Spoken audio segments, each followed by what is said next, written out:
ఎవరి హయాంలో ఏ పనులు అవుతే ఆ పనులు ప్రచారం చేసుకోవడం తప్పులేదు.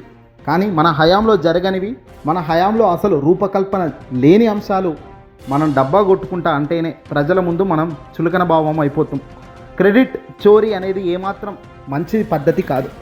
కానీ ఆంధ్రప్రదేశ్లో ముఖ్యమంత్రిగా చంద్రబాబు నాయుడు గారు తాను అధికారంలోకి వచ్చిన నాటి నుంచి నేటి వరకు తాను చెప్పే ప్రతి మాట నిజంగా బయటికి లోపటికి చాలా తేడా ఉంటుంది.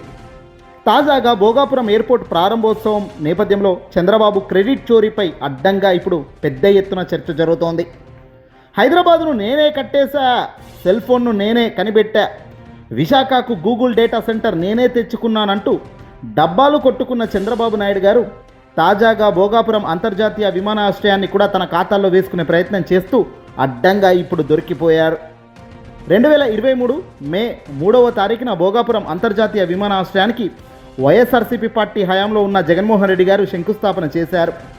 అన్ని అనుమతులతో పనులు ప్రారంభానికి శ్రీకారం చుట్టారు. విమానాశ్రయం నిర్మాణానికి ఉన్న అన్ని అడ్డంకులను ఆయన అధిగమించి ముందుకు వెళ్ళారు. అయితే ఈ క్రెడిట్ అంతా వైఎస్ జగన్కు ఎక్కడ దక్కుతుందోనని ఎల్లో గ్యాంగ్ పెద్ద ఎత్తున దుష్ప్రచారం మొదలుపెట్టింది. నిజంగా ఒకరి హయాంలో మంచి జరిగితే ఆ మంచి జరిగింది వాళ్ళ హయాంలోనే అని ఎందుకు చెబితే ఏమవుతుంది? ఇంత దారుణంగా ప్రతి అబద్ధాన్ని మన ఖాతాలో వేసుకున్నంత మాత్రాన మనం గొప్పవాళ్ళం అవుతామా? ఇక్కడే నిజాలు కళ్ళ ముందు కనబడుతున్నా తెలియనట్టు అబద్ధాలు ఆడడంలో వాళ్ళు దిట్ట. కళ్ళ ముందు కనబడుతున్న నిజాలు దాచి ఎల్లో ముఠ అబద్ధాలను ప్రచారం చేస్తోంది. ప్రజలు నమ్మేస్తారులే అన్న భ్రమలో ఇదే భ్రమలో విషం కక్కుతున్నారు. సంక్షేమం అభివృద్ధిని పక్కన పెట్టి వైఎస్ జగన్కు వ్యతిరేకంగా తప్పుడు ప్రచారం చేయడమే పనిగా చంద్రబాబు సర్కార్ పెట్టుకుంటూ ముందుకెళ్తుంది. జగన్ ప్రభుత్వ అధికారంలోకి వచ్చిన తర్వాత భోగాపురం విమానాశ్రయానికి సంబంధించిన భూసేకరణను సంబంధించి ఆయన పూర్తి ఫోకస్ పెట్టారు. కోర్టు వివాదాలు కేసుల్ని పరిష్కరించడంతో పాటు భూసేకరణను 2750.78 ఎకరాలకు కుదిరించి భూ నిర్వాసితులకు R&R కాలనీలు నిర్మించి పునరావాసం కల్పించారు. అనంతరం భోగారం విమానాశ్రయం పనులకు సంబంధించి GMR సంస్థతో కనెక్షన్ అగ్రిమెంట్ చేసుకున్నారు. ఎయిర్పోర్ట్కు అవసరమైన NOCలు సహా మిగిలిన అన్ని అనుమతులను అక్కడ పొందారు. ఇది భోగారం ఎయిర్పోర్ట్ రియల్ స్టోరీ. 2014-2019 మధ్య తెలుగుదేశం పార్టీ ప్రభుత్వం భోగాపురం ఎయిర్పోర్ట్కు ఏ అనుమతులు లేకుండా శంకుస్థాపన చేసి వదిలేసింది. ఆ తర్వాత వచ్చిన వైఎస్ఆర్సీపీ ప్రభుత్వం అప్పటి జగన్మోహన్ రెడ్డి గారు ముఖ్యమంత్రి హోదాలో విమానాశ్రయ నిర్మాణానికి అవసరమైన అన్ని అనుమతుల కోసం ఢిల్లీ స్థాయిలో ప్రయత్నాలు చేసి ముమ్మరం చేయడంతో పాటు మరోవైపు క్షేత్రస్థాయిలో రైతుల సమస్యలను కూడా ఆయన సాల్వ్ చేసి అందరినీ హ్యాపీ చేస్తూ ముందుకు తీసుకెళ్లారు. భూమి పరిస్థితి బట్టి ఎకరాకు 28 లక్షల నుంచి 36 లక్షల వరకు పరిహారం చెల్లించారు. డి పట్టా భూములకు జీరా రహిత భూమితో సమానంగా పరిహారం మంజూరు చేశారు. దీంతో రైతులు చాలామంది పిటిషన్లు ఉపసంహరించుకున్నారు. మిగతా వాటిని అన్నిటినీ సర్వోన్నత న్యాయస్థానం పరిష్కారం చేసింది. విమానాశ్రయ నిర్వహణకు ఇతర అనుబంధ కార్యక్రమాలకు 2750 ఎకరాల సరిపోతాయని జగన్ ప్రభుత్వం నిర్ణయించింది. అందులో 422.69 ఎకరాల ప్రభుత్వ భూమి కూడా ఉంది. మిగిలిన 1413 మంది రైతులు చెందిన 1383.39 ఎకరాల జీరైతా భూమి నుంచి మరింత భూమిని తీసుకొని లబ్ధిదారులకు అందరికీ కూడా న్యాయం చేస్తూ అసైన్డ్ భూసేకరణ ప్రక్రియను అధికార యంత్రాంగం పర్ఫెక్ట్గా పూర్తి చేసింది. ఇందులో విమానాశ్రయం నిర్మాణానికి ప్రభుత్వం సుమారు 2203 ఎకరాల భూమిని కేటాయించింది. తెలుగుదేశం పార్టీ ప్రభుత్వం అక్కడికక్కడ వదిలేసిన దాదాపు 117 ఎకరాల భూసేకరణ ప్రక్రియను వైసీపీ ప్రభుత్వం పూర్తి చేస్తూ 900 కోట్లతో 2751 ఎకరాల భూ సమీకరణ పక్కాగా పూర్తి చేసి సక్సెస్ఫుల్గా ముందుకెళ్ళింది. కేసులు వేసిన రైతుల డిమాండ్లను ఎక్కడికక్కడ పరిష్కరించింది. రెట్టింపు పరిహారం ఇచ్చింది. ఇల్లు కోల్పోయిన 376 మంది నిర్వాసితుల కుటుంబాలకు దాదాపు 80 కోట్లతో టౌన్షిప్ను తలదన్నేలా సౌకర్యాలతో మంచి కాలనీలు నిర్మించి వాళ్ళకి ఇచ్చి సంతోషపరిచింది. ఇన్ని చేసి చివరికి ఈరోజు భోగాపురం ఎయిర్పోర్ట్ చూస్తుంటే ఆ క్రెడిట్ మొత్తం చంద్రబాబు తన ఖాతాలో వేసుకునే ప్రయత్నం చేస్తూ ఎల్లో మీడియాను అడ్డు పెట్టుకొని దుష్ప్రచారం చేయడం న్యాయమేనా? బహుశా ఒకరు ముఖ్యమంత్రిగా ఉన్నప్పుడు బహుశా ఆ ముఖ్యమంత్రి చేసిన మంచి పని చెప్పాల్సిన పని లేకపోతే సైలెంట్గా ఉండు, తప్పులేదు. కానీ ప్రచారం చేయడం ఎందుకు పనిగట్టుకొని? పైగా ప్రచారం చేయడం అటుంచి ఎల్లో మీడియా దుష్ప్రచారం చేయడం మరీ దారుణం కాదా? ఒక మంచి పని నువ్వు చేయకపోగా, నీకు అవకాశం దేవుడు ఇవ్వకపోగా పక్కవాడి అవకాశం పక్కవాడికి ఇచ్చి ఆ పక్కవాడి చేత మంచి జరిగి ప్రజలు మంచి పొందుతున్నప్పుడు అది ఓర్వలేక అది జీర్ణించుకోలేక దాన్ని కూడా మన ఖాతాలో వేసుకోవాలన్న దుర్మార్గపు ఆలోచన మంచిదా? ఆలోచన చేయాలి ప్రజలారా. ఏదో ఒక రోజు మార్పు రావాల్సిందే. ఎప్పటిదాకా ఈ కక్షలు, ఎప్పటిదాకా ఈ ఇదే మాదిరిగా బురద జల్లే కార్యక్రమాలు, చోరీ చోరీ చోరీ ఎంతకాలం చేస్తావయ్యా ఈ చోరీ?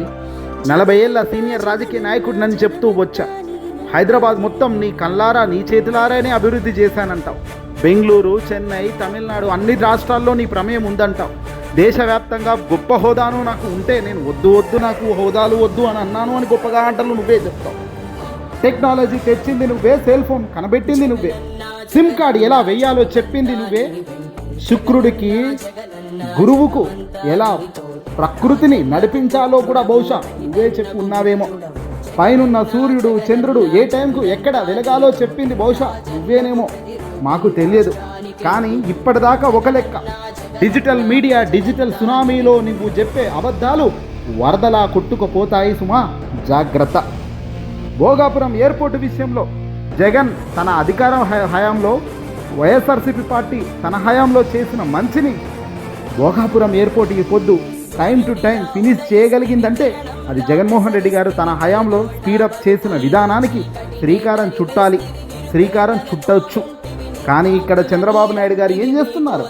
తన హయాంలో జరిగిన ప్రతీదీ లాగేసుకోవడమే తనకు ఉన్న చోరీ గుణం. జగన్ హయాంలో జరిగిన మంచంతా తన ఖాతాల్లో వేసుకుంటూ దుష్ప్రచారం చేయడంలో ముందు అడుగులు వేస్తున్నారు. గతంలో ప్రతిపక్ష నేతగా ఉన్నప్పుడు జగన్ చేసిన వ్యాఖ్యలకు సొంత భాషలు చెబుతూ ఎల్లో మీడియా చెలరేగిపోయింది. అయితే విమానాశ్రయానికి ముఖ్యమంత్రి హోదాలో జగన్ శంకుస్థాపన చేశారనే అసలు వాస్తవానికి వాళ్ళు రావడం లేదు. ఆనాడు జగన్ కేవలం శంకుస్థాపన పరిమితం కాలేదు, భూసేకరణకు సంబంధించిన పెండింగ్లో ఉన్న న్యాయపరమైన వివాదాలన్నిటికీ చెక్ పెడుతూ పరిష్కరించారు. కావాల్సిన అనుమతులన్నీ తెప్పించారు. అన్నీ చేసిన తర్వాత 30 నెలల్లో పూర్తి చేయాలని జిఎంఆర్ సంస్థకు లక్ష్యం విధించి మరీ కొబ్బరికాయ కొట్టిన ఘనత జగన్ది. కానీ ఎల్లో మీడియా మాత్రం ఎయిర్పోర్టును వ్యతిరేకించారంటూ ఆనాడు దుష్ప్రచారం చేశారు. భోగారం అంతర్జాతీయ విమానాశ్రయం కోసం చంద్రబాబు 2015లో రైతుల నుంచి 15,000 ఎకరాలను సేకరించాలని నిర్ణయం తీసుకోవడంపై స్థానిక రైతుల్లో పెద్ద ఎత్తున ఆందోళన వ్యక్తమైంది. ఈ ఆందోళనతో జగన్ కూడా ఏకీభవించారు. అంతర్జాతీయ ఎయిర్పోర్టుకు అన్నెకరాల భూమి ఎందుకయ్యా అంటూ నిలదీశారు. 2,300 ఎకరాలు ఉంటే సరిపోతుంది భూమి, నువ్వు 15,000 ఎకరాలు ఏం చేసుకుంటావు? అన్యాయంగా రైతులను మోసం చేయడం ఎందుకు అంటూ ఆ రోజు ఆ మాదిరిగా మాట్లాడిన మాటలను వక్రీకరించి భోగారం ఎయిర్పోర్టుకే జగన్ వ్యతిరేకించాడు అన్నాడు అంటూ ఈరోజు మాట్లాడడము దుష్ప్రచారం చేయడము నిజంగా పరాకాష్ఠకు పరాకాష్ఠ, మీ అధికారంలో ఉన్న వాళ్ళ పరాకాష్ఠ. చెన్నై ఎయిర్పోర్ట్ ఎన్ని ఎకరాల్లో ఉంది, ఢిల్లీ ఎయిర్పోర్ట్ ఎన్ని ఎకరాల్లో ఉంది అని ఆనాడు జగన్ ప్రశ్నించాడు, రైతుల పక్షాన నిలబడ్డాడు. చివరకు చంద్రబాబు ప్రభుత్వం సేకరించాల్సిన భూమిని తొలుత 6,000 ఎకరాలకు, ఆ తర్వాత 2,700 ఎకరాలకు కుదించుకుంటూ వచ్చింది. చివరకు 2017లో చంద్రబాబు అధికారంలో ఉన్నప్పుడే 2,700 ఎకరాల్లో ఎయిర్పోర్ట్ నిర్మాణం చేపట్టాలని నిర్ణయించడంతో పాటు ఇందుకోసం ఏర్పాటు చేసిన Bhogapuram international airport limited company పేరు మీద 1,500 కోట్ల అప్పు కూడా హడ్కో నుంచి తీసుకోవడానికి అనుమతిస్తూ జీవో ఇచ్చారు. అయితే బలవంతపు భూసేకరణ వ్యతిరేకిస్తూ కొందరు రైతులు ఆనాడు కోర్టు మెట్లెక్కారు. ఇవేవి పట్టని ఎల్లో గ్యాంగ్ ఆనాడు భూసేకరణ వ్యతిరేకించి ఎయిర్పోర్టును అడ్డుకున్నారంటూ ఈరోజు ప్రచారం చేయడం ఏంటి? ఇక ఇదంతా ముగిసి 2019లో జగన్ తన అధికారంలోకి వచ్చిన తర్వాత 2,600 చిల్లర ఎకరాల్లో దీన్ని కుదించి పక్కా ప్లాన్తో రైతులకు ఏం కావాలా, ఆ భూములు ఉన్న రైతులకు ఎంత ఎకరాలు ఎంత డబ్బు ఇస్తే వాళ్ళు సంతోషపడతారు అనేది లెక్కలతో సహా పర్ఫెక్ట్గా అనాలిసిస్ చేయించిన అనంతరం భూములు ఆ రైతులు ఆనందంగా ఇచ్చేలా భూములు తీసుకొని కోర్టు సమస్యలన్నిటినీ చెక్ చేసుకుంటూ ఎక్కడికక్కడ పునిస్టాప్ పెట్టిన అనంతరం జగన్ విమానాశ్రయం పూర్తిగా ఫినిష్ చేస్తూ ముందుకు అడుగులు వేశారు. ఈరోజు కేవలం ఇంత తక్కువ సమయంలోనే ఆ ఎయిర్పోర్ట్ అయ్యింది పూర్తి అంటే దానికి కారణం ఆనాడు జగన్మోహన్ రెడ్డి గారు పరిహారాలను అన్నిటినీ చకాచకా ఫినిష్ చేసి జిఎంఆర్ సంస్థకు అప్పజెప్పి వాళ్ళకు ఒక టైం లిమిట్ అనేది కూడా పెట్టడం జరిగింది. ఆనాడు 2026 చివరికల్లా భోగాపురం ఎయిర్పోర్ట్ ఫినిష్ అవ్వాలి, ప్రజలకు సర్వీస్ అందించాలి అనే లక్ష్యం ఆనాడు జగన్ ప్రజల ముందే చెప్పాడు ప్రజాసాక్షిగా. అదే అక్షర సత్యంగా ఈరోజు అమలవుతూ పోతున్నప్పుడు దీనికి సరే ఈరోజు అంటే అధికారంలో చంద్రబాబు నాయుడు గారు 2024లో కూటమితో భాగంగా అధికారంలో ఉండొచ్చేమో, తనకు జగన్ పేరు ఎత్తడం ఇష్టం లేక ఉండకపోవచ్చేమో, దానంతట మాత్రాన అన్యాయంగా ఎప్పుడుదో తెచ్చి తెలియని ప్రజలను మభ్యపెట్టడం సరికాదు. ప్రజలారా ఒకటి గుర్తుపెట్టుకోండి, మంచి ఎవడు చేసినా మంచిని గమనిస్తున్నది మాత్రం పైనున్న భగవానుడు. ఆయన ఉన్నాడు, చూస్తున్నాడు.